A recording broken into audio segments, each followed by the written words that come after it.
The double mask. Dylan's struggle between image and self. Fame, at first glance, seems like a dream. The flashing cameras, screaming fans, glossy magazine covers, and endless endorsements all appear to be symbols of success.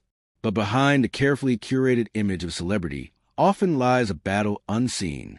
Dylan, once celebrated as Asia's new generation heartthrob, knew the struggle better than anyone.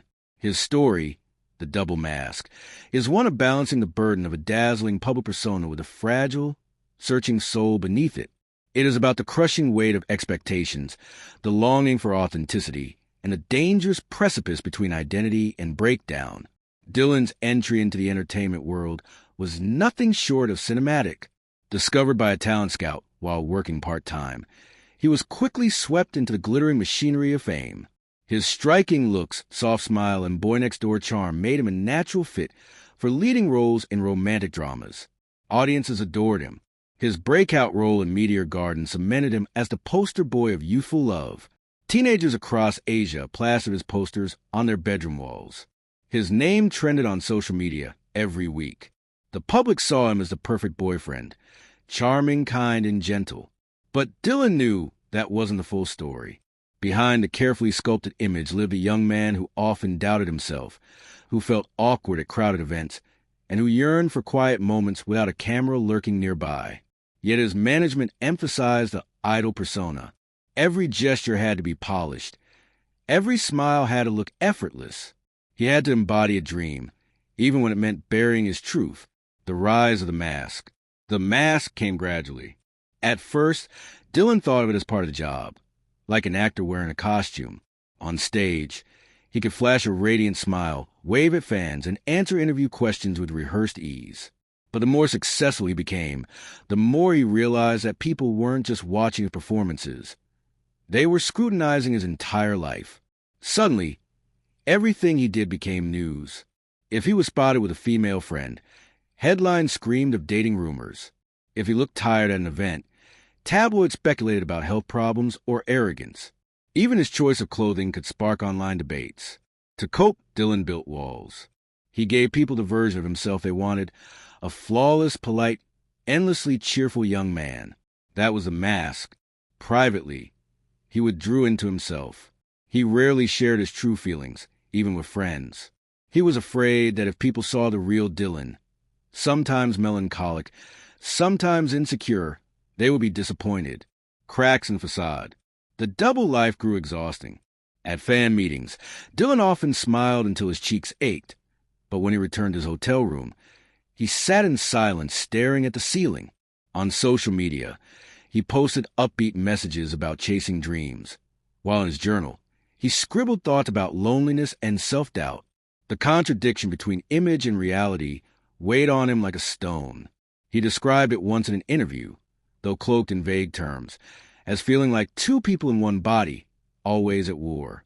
The cracks in his facade became more visible during long filming schedules. Colleagues noticed he sometimes zoned out between takes, his eyes distant. He began to experience insomnia, staying awake until dawn scrolling aimlessly on his phone, too restless to sleep. Coffee and energy drinks kept him going, but his body was screaming for rest. Identity conflict is not uncommon among celebrities, but Dylan's struggle was particularly intense. His image as a romantic ideal left no room for flaws. Fans adored him not just as an actor, but as a symbol of perfection. Maintaining that illusion came at the expense of his mental health. Psychologists describe this state as self-alienation, when a person is forced to live so long behind a mask that they lose touch with their authentic self. Dylan began questioning, who am I when the cameras are off? Do people love me, or just a version they imagine? The more he tried to answer, the more anxious he became. The mirror reflected not just his face, but the burden of expectations. He confided to a close friend that sometimes he felt like a puppet, strings pulled by contracts, fans, and societal ideals. As the pressure mounted, so did the signs of burnout, panic attacks before events, bursts of irritability, and a gnawing sense of emptiness even after career milestones. It was as if success had turned into a cage, shiny but suffocating. The near mental breakdown came during a concert tour. Dylan was scheduled to perform across multiple cities. with barely a day's rest in between.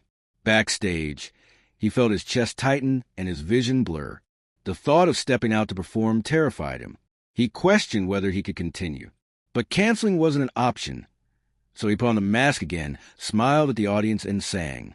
Yet, halfway through performance, he faltered. His voice cracked, and for a split second, he looked utterly lost. Fans cheered louder, mistaking his struggle for emotion.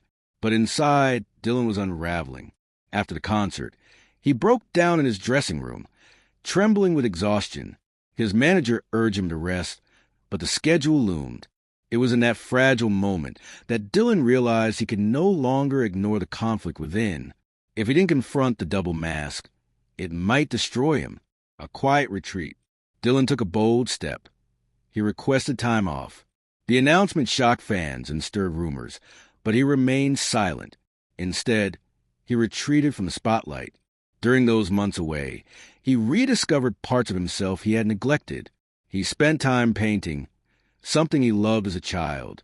He took long walks without disguises, avoiding places where he'd be recognized. He even started therapy, opening up about his fears and identity struggles. For the first time in years, he allowed himself to simply be Dylan. Not the idol, not the heartthrob, but the quiet young man who craved authenticity, learning to unmask. Recovery wasn't instant. The mask couldn't be removed overnight. But Dylan began experimenting with vulnerability. In interviews after his return, he no longer stuck to rehearsed answers. He admitted to feeling pressure, to struggling with self-doubt. Fans were surprised, but many responded with empathy. Instead of tarnishing his image, his honesty deepened their respect. Social media, once a stage for curated perfection, became a place where he shared glimpses of real life. Messy sketches, candid thoughts, even moments of sadness. The response was overwhelming. Fans thanked him for being real, for showing that even idols had struggles. The double mask, though not fully gone, began to merge.